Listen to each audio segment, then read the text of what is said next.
na-solve ang problema mo, nakala mo hindi mo kaya at ng pamilya mo, yung naranasan mo ang muling pagkabuhay ni Kristo habang nabubuhay ka dito sa mundo, kapatid, kung papaanong kapag tayo'y namatay ng literal at binuhay ni Kristo nang may kapal sa kalangitan at hindi na tayo mamamatay, gayon din naman, kapag naranasan natin sa ating buhay na tayo'y namatay dahil sa kasalanan, dahil sa matinding problemang ating pinagdaraanan, mahihirapan na ang demonyo na patayin ulit tayo sa problema sa kasalanan kung ito'y napagtagumpayan na natin sa pamamagitan ng ating Panginoong Hesukristo. Kaya kahit na ayaw natin, sana kapag nandiyan na ang karanasang yan na hindi naman din natin maiiwasan, kamatayang literal o metaphorical man, harapin natin ng may pananampalataya. Huwag nating iuurungan. Basta, kapatid, kapit lang. In as much as ginay ko naman sa banal na kasulatan. Halimbawa, dun sa isang favorite passage ko, Ecclesiastes 3, verses 1 to 8. Yung nagtataglay ng mga opposites in life. Time to be born, time to die.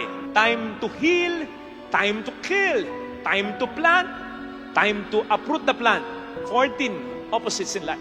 Wala akong nakitang time to give up. Yes, walang time to give up. Kahit na may verse na nagsasabing, there is time to die, walang time to give up. Na para bang sinasabi ng passage na ito, kapatid, sinasabi sa atin ng Panginoon, ano man ang maranasan mo sa buhay, sa mundong ito, na pagkamatay, do not give up. Hold on to Him. Huwag kang bibitaw sa Kanya, sa biyaya ng muling pagkabuhay niya. Kumbaga sa talaba, dapat ang pananampalataya natin, kahit patay na, nakakapit pa. Sa pagkatandaan natin, pwedeng tama yung expression natin habang may buhay, may pag-asa. Pero kapatid, sa wari ko'y wala naman yan sa Biblia. Sinong nagsabi niyan? Tao lang. Pero hindi ko sinasabing mali yan. Yan ay base sa ating karanasan, base sa ating kakayanan, base sa ating punto de vista, base sa ating kamalayan. Pero ang sinasabi ko'y ganito, sa kamalayan ng Diyos, sa punto de vista ng Diyos, kahit kamatayan, kaya niyang gawan ng paraan.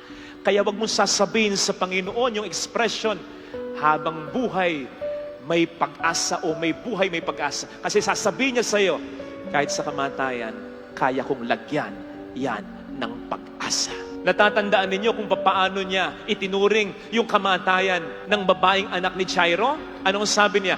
Hindi patay ang bata, natutulog lang.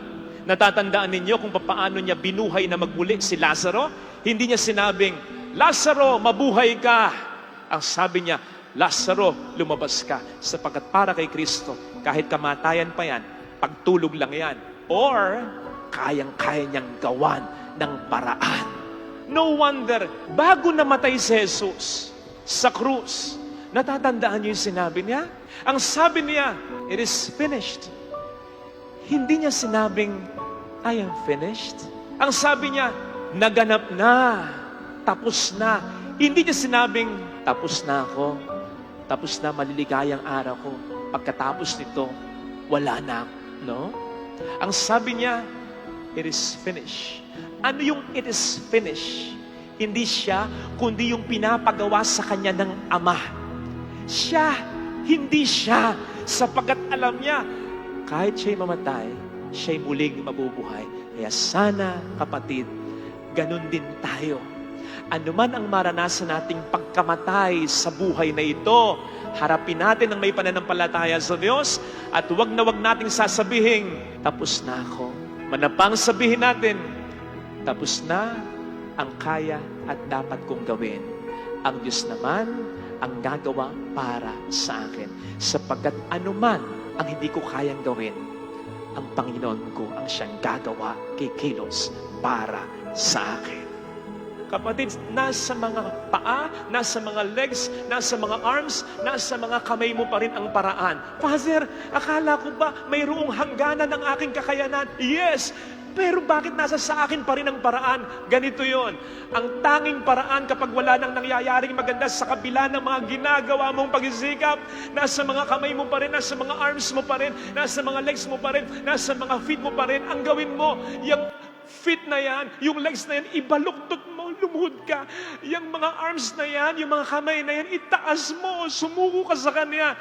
Yung mga hands na yan, isalikop mo, magdasal ka. At sabihin mo, Lord, nagawa ko na yung kaya at dapat kong gawin. Ikaw naman. At darating ang tulong na iyong kailangan.